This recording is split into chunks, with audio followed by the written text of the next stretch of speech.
오늘 우리에게 주시는 말씀은 시편 39편 4절부터 7절까지 말씀인데요. 구약성경 831면입니다.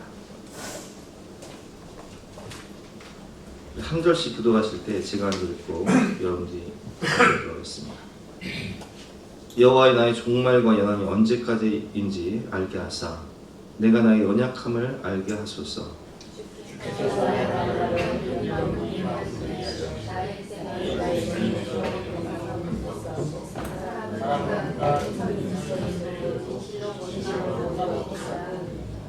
진실로 각 사람은 그림자같이 다니고 헛된 일로 소란하며 재물을 쌓으나 누가 거둘는지 알지 못하나이다.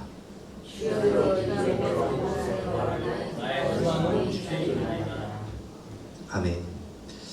오늘은 나의 소망은 주께 있나이다 라는 제목으로 본 말씀을 이제서 함께 은혜를 나누라 하겠습니다. 오늘 말씀을 보면 4절과 5절 말씀에 여호와의 나의 종말과 연한이 언제까지인지 알게 하사 내가 나의 연약함을 알게 하소서. 주께서 나의 날을 한 뼘 길이만큼 되게 하시네. 나의 일생이 주 앞에는 없는 것 같사오니 사람은 그가 든든히 서 있는 때에도 진실로 모두가 허사뿐이니이다. 이렇게 다윗은 하나님께 기도를 하고 있습니다. 여러분, 매미가 지금 여름이라 막 울잖아요. 밤에 이제 잠을 자려고 창문을 열어놓으면 매미 소리가 많이 들려요. 근데 매미가 얼마나 사는지 아세요? 땅 속에서 적게는 3년, 많게는 17년을 살다가 땅 위로 올라와서 2주에서 많게는 4주를 산다고 해요. 매미는 그냥 한 여름 딱 우리가 지금 살고 있는 이 여름 딱 살다 가는 거예요. 얼마 전에 러브버그라는 그런 벌레가 우리나라에 막 많이 출몰해서 인천 계양산을 막 덮었던 그런 일이 있었죠. 뉴스에도 많이 나왔는데 이 러브버그라는 벌레는 1년을 땅속에서 살다가 땅 위로 올라와서 암컷은 일주일, 수컷은 한 3일에서 5일 산다고 해요. 그리고 가는 거예요. 우리가 볼 때는 너무 짧은 삶이죠. 와, 매미는 어떻게 한 달 살다 가고 러브버거는 어떻게 일주일 살다 가냐. 근데 하나님이 보실 때, 영원부터 영원까지 계시는 하나님이 보실 때 우리의 인생은 너무 짧아요. 온 우주의 역사 속에서, 지구의 역사 속에서 우리의 삶은 오늘 본문에 뭐라고 표현되어 있냐면은 한 뼘 길이만큼밖에 안 되는 그런 인생이다. 여러분, 오늘 본문 이 말씀을 한번 생각해 보세요. 여호와의 나의 종말과 연한이 언제까지인지 알게 하사 내가 나의 연약함을 알게 하소서. 과연 나는 몇 살까지나 살 수 있을까요? 내 인생은 얼만큼이나 남았을까요? 한번 생각해 보세요. 성경에 보면 사람이 강건하면 70에서 80이다 라고 되어 있는데, 그런 기준으로 우리나라 평균 수명 기준으로 나는 과연 몇 년이나 살 수 있을까? 우리가 확실한 것은 우리는 종말을 피할 수 없다는 거예요. 우리에게도 반드시 죽음이 온다는 거예요. 오늘이 우리 장인어른이 소천한 지 딱 2년 되는 날이에요. 딱 2년 전에 우리 장인어른이 천국 가신 날이에요. 건강하셨어요. 제가 처음 만났을 때만 해도 저보다 지금 제 나이보다 한 3, 4살 많으셨나? 우리 아이들 항상 안아주시고 놀아주시고 정정하셨어요. 근데 벌써 천국 가신 지 2년 되는 날이에요. 여러분, 피할 수 없는 인간의 종말, 나의 연약함, 너무나 짧은 인생이죠. 그래서 인생을 한여름밤에 꿈과 같다. 정말 그렇습니다. 성경을 보면 한 세대는 가고 한 세대는 온다. 전도서 1장 4절 말씀, 한 세대는 가고 한 세대는 오되 땅은 영원히 있도다. 저는 우리 아이들이 자라는 만큼, 어느덧 우리 신겸이도 군대 갈 나이가 됐고 우리 수혜도 대학생이 됐잖아요. 근데 우리 아이들이 자란 만큼 우리 부모님은 연로해지셔가지고 우리 아버지도 이제 80이 넘으셨어요. 우리 어머니도 70 중반. 한 세대는 가고 또 한 세대는 오고, 어느덧 저도 제가 며칠 전에 어머니 만났어. 아유 이제 나도 좀 있으면 손주 볼 나이 됐어요. 그 어머니가 깜짝 무슨 소리야. 애들이 아직 어린데. 엄마 내 나이 때 손주 봤잖아. 우리 어머니 제 나이 때 예준이, 진겸이 손주 보셨거든. 엄마 내 나이 때 손주 봤잖아. 나도 좀 있으면 손주 볼 나이 되는 거지. 나도 이제 끝이에요. 이제 끝났어요. 이제 저도 맛이 갔어요. 한 세대는 가고 한 세대는 오되 나는 영원히 있도다. 근데 여러분 그런 생각을 한번 해보셨어요? 저는 제가 지난 주간에 8월 15일이죠. 엊그저께 우리 종친회가 있어서 안성을 갔다 왔는데 봄에 하는 종친회는 큰 종친회고 이번 종친회는 그러니까 우리 고조 할아버지 밑으로 우리 고조 할아버지 밑으로만 이제 모이는 그런 종친회. 근데 고조 할아버지 밑으로 그러니까 우리 증조 할아버지 자녀들, 우리 고조 할아버지 자녀들이 모였는데 제가 아는 분 별로 없어요. 사실 이름도 몰라요. 그래서 같이 식사하면서 뭐라고 말하냐면 사실 뭐 길거리 가다가 만나도 모르겠어요 누군지. 그리고 이름도 몰라요. 우리 고조 할아버지 자녀들입니다. 후손들입니다. 그러면 여러분 한번 잘 생각해 보세요. 여러분 증조 할아버지 조남 아세요? 고조 할아버지 조남 아시는 분 계세요? 저는 성경의 족보는 많이 외우는데 우리 고조 할아버지 조남 몰라요. 증조 할아버지 조남도 몰라요. 할아버지 조남은 아는데 증조 할아버지나 고조 할아버지 조남도 몰라요. 그러니까 전도서에 뭐라고 기록되어 있냐? 이전 세대들이 기억됨이 없으니 장래 세대도 그 세대들과 함께 기억됨이 없어요. 제가 우리 증조 할아버지를 모르고 고조 할아버지를 모르는 것처럼 아마 저희 후손들도 우리 자녀들의 손주들도 제 이름 모를 거예요. 제가 어떻게 살려가는지 조차 모를 거예요. 그게 우리 인생이라는 거예요. 한 뼘 길이만큼밖에 안 되고 후손들에게 기억됨이 없고 존재 자체도 모르고 이름조차도 모르는 그런 인생. 찬송가 이 몸의 소망 무언가 그 가사를 보면 세상에 믿던 모든 것 끊어질 그날 되어도 라는 가사가 있습니다. 우리가 세상에 믿던 모든 것이 끊어질 그날, 종말의 죽음의 심판의 그날이 하나에게도 피할 수 없이 반드시 온다는 거예요. 6절 말씀이죠. 진실로 각 사람은 그림자같이 다니고 헛된 일로 수행하며 재물을 쌓으나 누가 거둘는지 알지 못하나이다.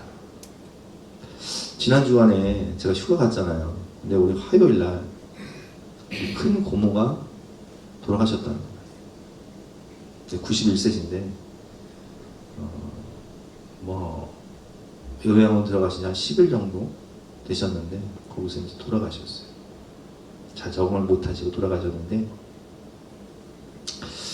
근데 우리 큰 고모는 정말 가족들을 위해 헌신을 많이 하시고 열심히 사신 분이시거든요.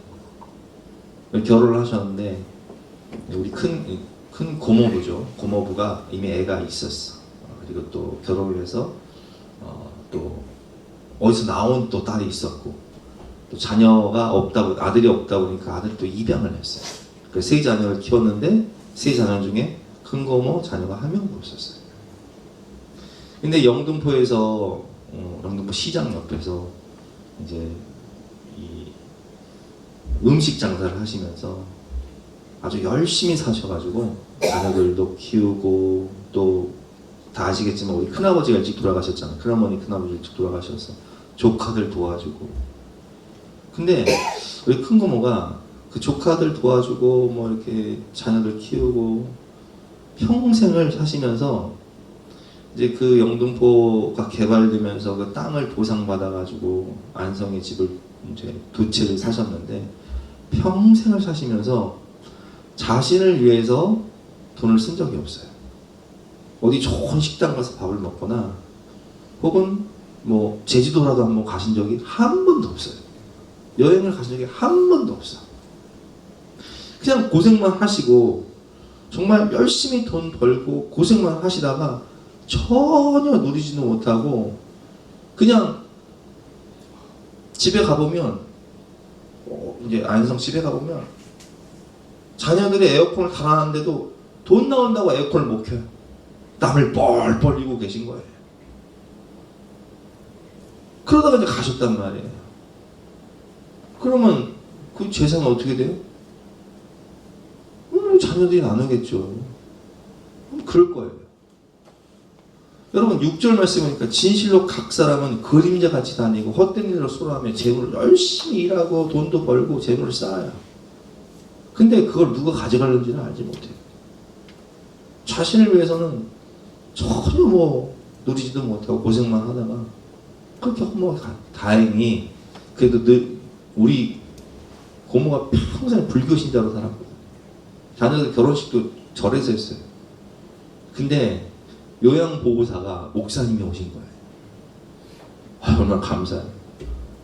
돌아가시기 전에 요양보호사가 목사님이 오셔서 잘 돌보시고 믿음을 주시고 그 목사님 따라서 교회도 출석하고 그리고 가셨어요. 그거 참 다행이죠. 여러분 그렇습니다. 우리가 열심히 살아가지만 열심히 산다고 최선을 다한다고 좋은 것만은 아니에요. 진실로 각 사람은 그림자같이 다니고 헛된 일로 소라하며 재물을 쌓으나 누가 거두는지 알지 못하나이다. 다윗은 이렇게 고백하고 있는 거예요. 왜 이렇게 고백할까요? 이 고백이 많은 게 다윗이 이제 죽잖아요. 그리고 후계자가 누가 돼요? 우리 너무 잘 때 솔로몬이 된단 말이에요. 그럼 여러분 다윗이 왕이 돼서 이방 나라를 평정해요. 그리고 솔로몬은요 왕이 돼서 하나님이 솔로몬에게 뭘 주세요? 지혜를 주신단 말이에요. 지혜와 총명을 주셔서 솔로몬 시대에 가장 번성한 나라를 이루죠. 지금의 막 터키 땅까지 밑에 이집트까지 점령을 해가지고 막대한 조공을 받고 수출로 무역으로 두루와 시돈을 통해서 막 인도까지 막 그리고 유럽까지 수출을 해요. 공작 같은 색들도 들여오고 코끼리 상아도 가지고 오고. 근데 막대한 부를 쌓아서 솔로몬 시대에는 집구석에 은방패가 은수저 같은 거 은방패가 없어. 큰 금방패, 작은 금방패. 여러분 한번 생각해보세요. 지금 골드바 하나가 얼마예요? 금값이 올라가지고 금 한 돈이요 지금 막 55만 원, 60만 원 하잖아요. 금반지 하나가, 돌반지 하나가. 근데 큰 금방패가 얼마일까요 지금? 시가로 따지면. 근데 뭐 그런 게 막 수백 개가 있어. 어마어마한 부귀 영화죠. 그거 누구한테 물려주는지 아세요? 르호보암한테 물려줘요. 르호보암한테 물려주는데 르호보암이 왕이 됩니다. 어떻게 될까요? 아이고 성경을 보니까 르호보암이 왕이 된 다음에 그 유다 나라 남유다가 여호와 보시기에 악을 행하되 그의 조상들이 행한 모든 일보다 뛰어나게 하여 그 범한 죄로 여호와를 노엽게 하였으니 우상 숭배하고 범죄하고 죄 있다 보니까 하나님이 두고 볼 수가 없는 거예요. 아무리 다윗이 열심히 신앙생활하고 솔로몬이 지혜를 가지고 무역해서 돈 벌어서 다 물려줬더니 하나님이 두고 볼 수가 없는 거야. 넌 돈이 복이 아니라 돈이 독이구나. 돈이 있어봤자 죄밖에 안 짓는구나.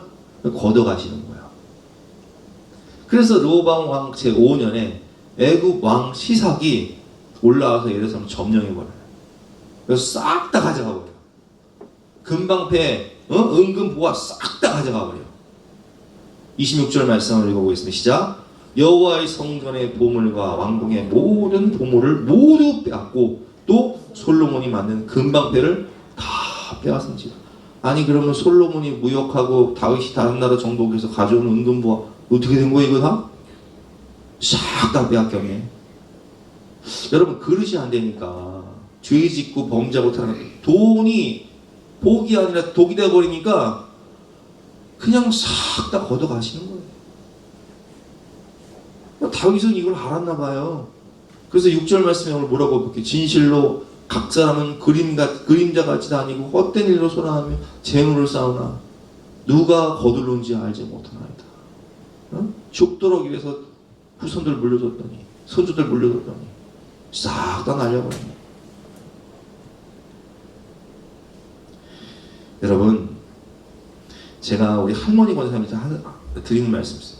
권사님들 돈 아끼지 말고 드시고 싶은 거 있으면 드시고 가시고 싶은 데 있으면 가시고, 네?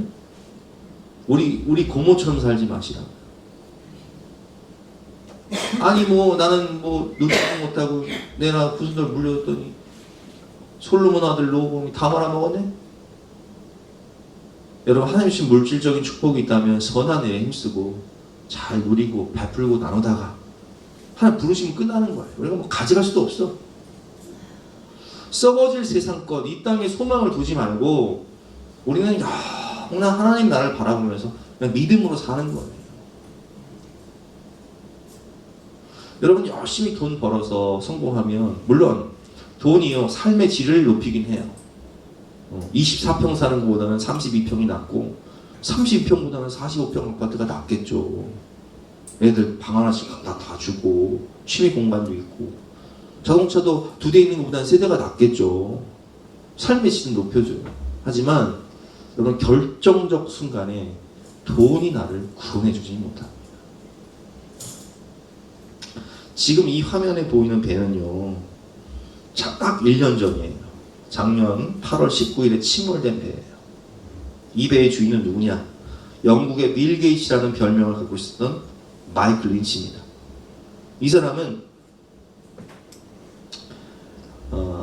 1996년에 소프트웨어 업체 오토노미를 창업한 뒤에 이 기업이 대형 상장 기업으로 커나가게 돼요.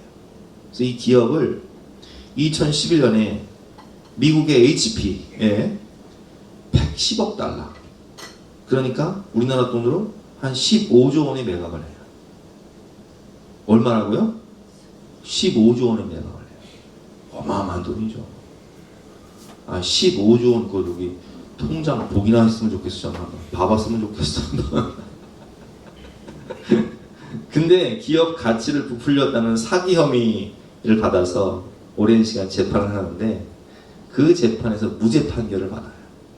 너무 좋잖아요. 무죄 판결 받았으니까. 그래서 자신과 함께 법정에서 싸워준 사람들을 다 초청을 해서 이 배를 타고 이탈리아 시칠리아 섬 앞에서 이제 파티를 하는, 선상 파티를 하는 거예요. 승객 12명과 승무원 10명이 탄 이 배. 전장이 56m네. 길이가 56m. 어마어마하죠. 이 배에 얼마나 호화로운 배겠어요. 이 배에 얼마나 좋은 방들이 많겠어요. 휴식할 수 있는, 놀 수 있는 수백억의 배예요. 근데 이 배가 새벽 4시에 8월 19일 새벽 4시에 풍랑을 만나요. 강풍이 얼마나 센지 초속 130m. 여러분, 초속 130m가 얼마나 큰 강풍인 줄 아세요? 우리나라 막 여름에 막 가을에 폭풍 오잖아요. 아무리 큰 폭풍도요 초속 60m를 넘은 폭풍은 없었어. 근데 초속 130m, 단 15초 만에 배가 뒤집어 버려. 이거 어떻게 됐을까? 이 억만장자였던 영국의 빌 게이츠, 이 사람이요 바다에 빠져버려요. 딸과 함께 6명이 실종이 돼요. 그리고 얼마 있다 시신으로 발견돼요. 재산이 얼마라고요? 15조. 15조 있으면 뭐해? 아니, 돈이 없었으면 입에 안 샀을 거 아니에요. 15조 있으면 뭐하냐고요. 그 돈이 나를 구원해주지 못하는데, 결정적 순간에 나를 구원해주지 못하는 거예요. 여러분, 죽음이 올 때 사람 통장 보고 오는 것 같아요? 너 통장에 얼마 있냐? 너 잔고가 얼마 있냐? 재산이 얼마 있냐? 죽음이 사람 통장 보고 옵니까? 그렇지 않아요. 2년 전에는요, 여기 잠수함 보여줘요. 잠수함. 이 잠수함이 뭐 하는 잠수함이냐면은, 여러분 영화 타이타닉 혹시 보셨어요? 미국하고 유럽을 잇는 초호화 여객선 타이타닉이 첫 출행을 하다가 침몰해 버리잖아요. 그래서 영화로 나왔단 말이에요. 그러니까 그러면 타이타닉을 실제로 그 심해 깊은 곳에 내려가서 실제로 보면 어떨까? 근데 타이타닉이요. 수심 몇 미터 아래에 있냐? 수심 3,700m 아래에 있어요. 예? 한라산 높이가 1900m인데 수심 3,700m면은 한라산보다 훨씬 높은 게 아니라 깊은 곳에 있단 말이에요. 그러니까 그 깊은 곳에 내려가기 위해서는 얼마나 튼튼한 잠수함을 만들어야겠어요. 그냥 막 수압이 엄청나니까. 그래서 이 잠수함을 만든 사업가가요, 이제 타이타닉을 관람할 수 있는 잠수함이니까 이 잠수함을 타면 수심 3,700m 아래로 내려가서 침몰한 타이타닉을 실제 볼 수 있습니다. 광고를 한 거예요. 입장료가 얼마냐? 우리나라 돈으로 1인당 3억 4천만 원. 당시에 3억 4천인데 지금은 이제 환율이 달라졌으니까 뭐 더 훨씬 많겠죠. 1인당 얼마라고요? 응? 3억 4천. 이거 아무나 타겠어요? 우리 같은 사람들은 전 재산을 팔아도 안 돼. 잠수함 한번 타는데. 그러니까 어떤 사람들이 탔겠어요? 어마어마한 재산. 그게 3억 4천이 돈이냐? 돈 있는 사람들이 타는 거예요. 근데요, 인간의 과학이 아무리 발달해도 자연을 무시하면 안 돼요. 이 잠수함이요, 수심 3,700m 내려가면 압력이 엄청나거든요. 그 높은 압력이 그냥 찌그러져 버렸어. 통신 두절돼. 그러면 여러분 3,700m 아래로 누가 구조해 갈 수 있고, 누가 구조를 하러 가겠습니까? 신신도 찰 수 없는 거예요. 영국의 억만장자 해미시 하리, 파키스탄의 갑부 샤자다 다우드, 그의 아들 술레만 다우드, 프랑스의 탐험가, 이름도 어려워, 호랑이 나도 줄래 그리고 조종사 CEO, 시신도 못 찾았어. 여러분 생각해 보세요. 돈이 없었으면, 우리가 지금 돈이 없으면 이거 탈 생각도 안 하지. 응? 근데 그깟 3억 4천만 원이 돈이냐? 여름이가 한번 타이타닉 한번 보러 가자. 억만장자들이 탔다가 잠수함이 침몰하는데 그 돈이 나를 구원하지 못하네. 여러분, 세상에 물질이 소망이 아니에요. 물질이 우리의 삶의 질을 높여주긴 해요. 하지만 결정적 순간에 죽음 앞에서 물질이 나를 구원해주지 못해요. 얼마 전에 미국의 LA 산불이 일어났습니다. 초호화 저택, 수백억 수천억 하는 초호화 저택 싹 다 물에 타는 거예요. 평생을 대출 받아가지고, 응? 스타들이, 헐리우드 스타들이 그 평생을 일해서 그 집을 사는데 산불 앞에, 강풍 앞에.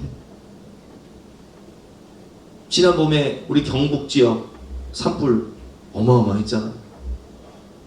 와, 자연재해 앞에서, 그 산불 앞에서, 또 올여름에 가평 산사태, 삼청 산사태 보세요. 폭우 앞에서, 야, 이 돈이 나를 지켜주지 못하네. 여러분, 죽을 병 걸려보세요. 병원에 아무리 뭐 수억 갖고 가보세요. 돈이 나를 살려주나? 의학적 한계가 있는데 돈이 나를 구원해주지 못하는 거예요.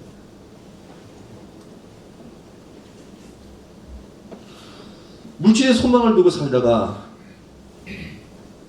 그 물질이 내 삶의 질을 높이긴 하지만 결정적 순간은요, 물질이 나를 구원해주지 못하는, 물질은 나의 영원한 소망이 아니에요.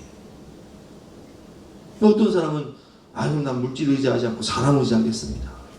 그래도 나에겐 가족이 있지 않습니까? 여러분, 사람도요, 사람은 사랑의 대상이지 믿음의 대상이 아니에요. 사람은 그냥 사랑해주는 존재지 절대 믿어서는 안 되는 거예요. 사람의 소망을 두고 살면요, 믿는 도끼에 발등 찍히는 거예요. 이 사진은 안선영 씨라는 분인데, 2주 전에 기사를 보니까 이분이 식구 같았던 직원이 있었어요. 뭐 유명한 연예인이 아니다 보니까 그냥 직원들 같이 모여서 기획사 만들어서 자기가 활동하면 직원들 월급 주고 했는데, 그냥 작은 사무실에서 직원들하고 함께 점심 식사를 매일 해 먹었다는 거예요. 가족처럼 일했다는 거예요. 근데 알고 보니까 직원 중에 한 명이요, 세상에 3년 6개월에 걸쳐서 수억 원을 횡령한 거예요. 빼돌린 거예요. 그러니까 안선영 씨가 벌었던 돈을 다 횡령한 거예요. 그래서 믿었던 직원한테 이런 일을 겪으니까 정신적으로, 금전적인 피해뿐만 아니라 정신적으로 멘붕이 와버린 거예요. 이건 약과예요. 연예인 박수홍 씨 보세요. 어? 개그맨 생활, 연예인 생활 하면서 열심히 뭐 미우새도 뭐 출연하고 여러 프로그램 출연하면서, 그래도 제일 믿을 건 누구냐? 형제뿐이다 해서 형한테 돈 관리 다 맡겼어. 형이 매니저 역할 다 경찰 타고 다니면서 검수업에서 하는 줄 알았어요. 아니, 알고 보니까 세상에 재산을 다 빼돌린대. 통장 까보니까 내 앞으로 재산이 없어. 통장 잔액이 없네. 이거 다 어디 있냐? 형하고 형수가 다 빼돌린 거야. 가장 믿었던 사람인데. 뭐 어떻게 해? 형하고 이제 법정 싸움, 지금 법정 싸움 피터지게 하고 있잖아. 뭐 그런 일이 여러분 한두 군 됩니까? 가수 김한선 씨는요, 이모가 매니저였어. 이모가. 이모가 막 어렸을 때부터 막 쫓아다니면서 막 곡 받아오고 스케줄 관리하고 식단 막 관리하면서 먹고 싶은 것도 못 먹고 빼 빠지게 14년 동안 일했는데, 13년 동안 1,300을 벌었는데 정산을 하나도 안 해주고 이모가 다 먹어버렸어. 방송에 나온 내용이에요. 야, 어떻게 그래요? 근데 인간이 그래요. 뭐 친척이고 형제고 소용없어. 가장 믿었던 사람이 등골을 빼먹네. 이거 뭐 생각해 보세요. 다윗도요, 누구한테 이용당하는 말이에요. 다윗을 죽이려고 한 사람이 누굽니까? 사울 왕이요. 누구예요? 다윗의 가족이에요. 아내의 아버지예요. 장인이에요. 압살롬이 반역을 해요. 그 압살롬이 누굽니까? 세상에 아들이네. 다윗의 아들이 반역을 해가지고요, 다윗이 그냥 벗은 발로 도망을 가요. 야, 뭐 이래 세상이.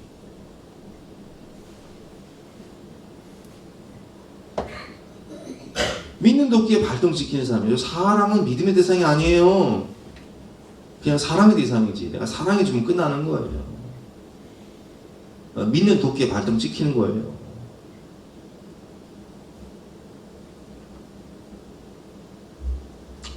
그렇다면 여러분, 우리가 무엇에 소망을 두고 살아야 될까요? 물질도 소망이 아니고 세상도 소망이 아니고 사람도 소망이 아니라면 우리가 무엇에 소망을 두고 살아야 할까요? 누가 내 인생의 영원한 소망이며 누가 내 인생의 구원자이십니까? 결정적 순간에 누가 나를, 온 세상 날 버려도 누가 나를 끝까지 안 버립니까?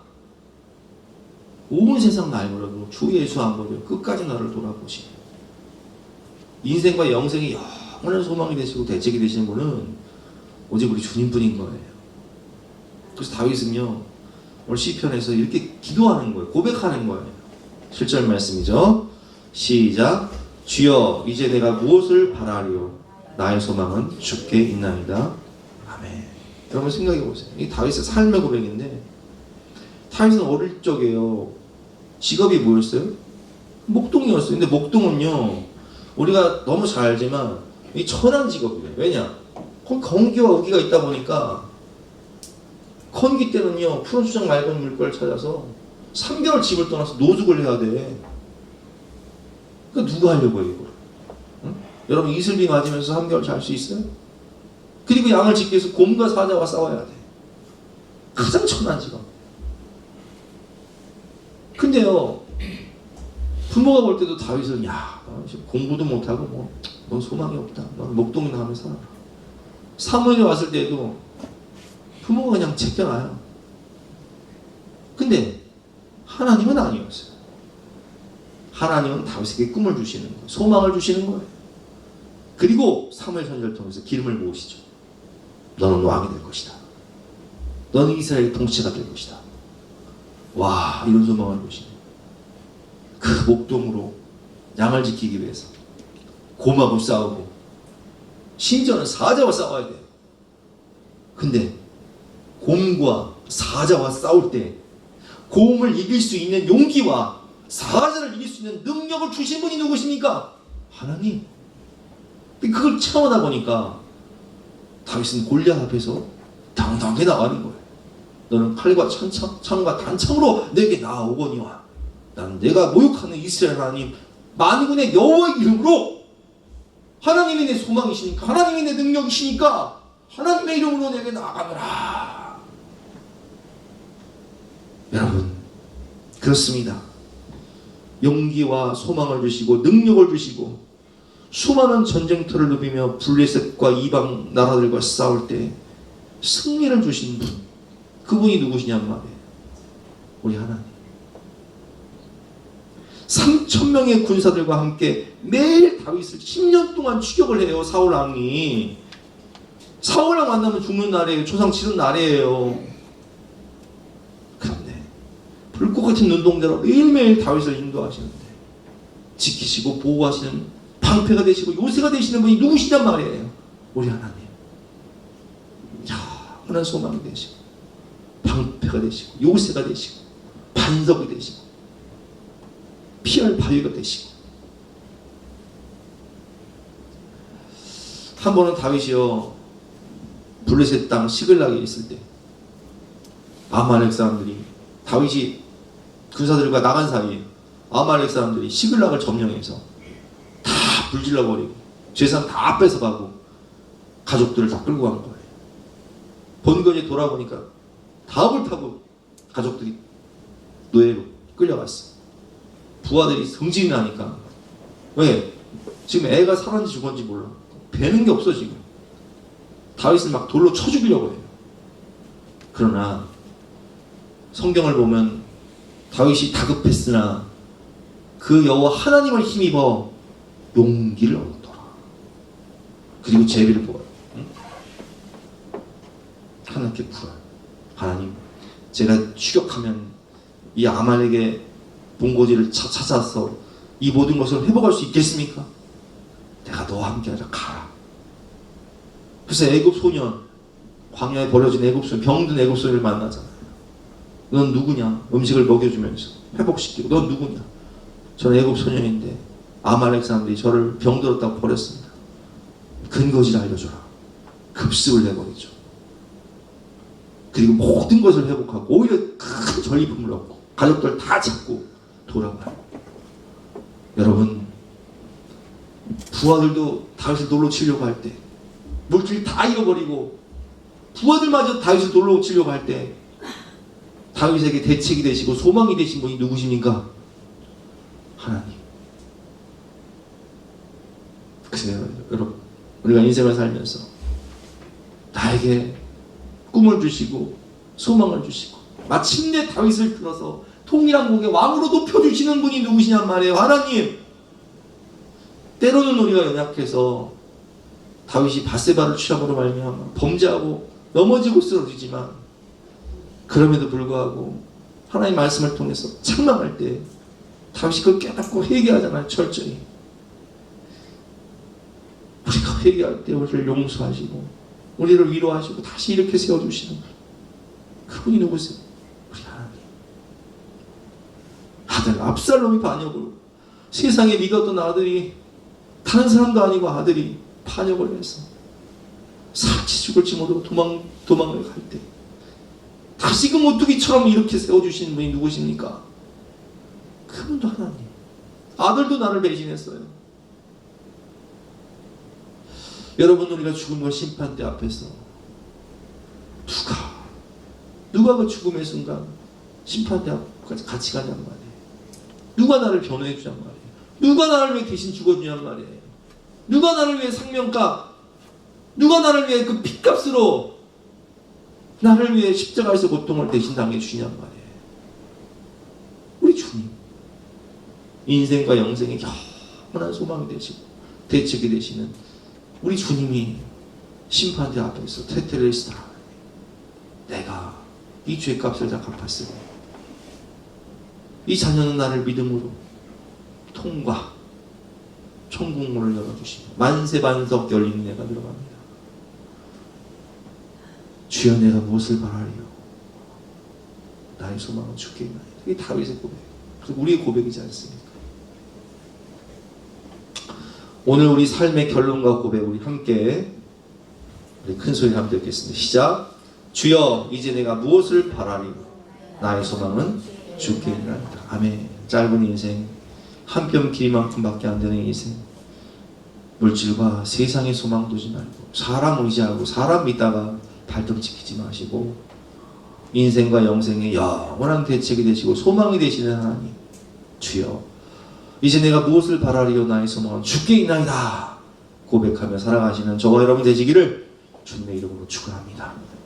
우리 함께 주신 말씀 생각하면서 찬송하고 기도하겠습니다.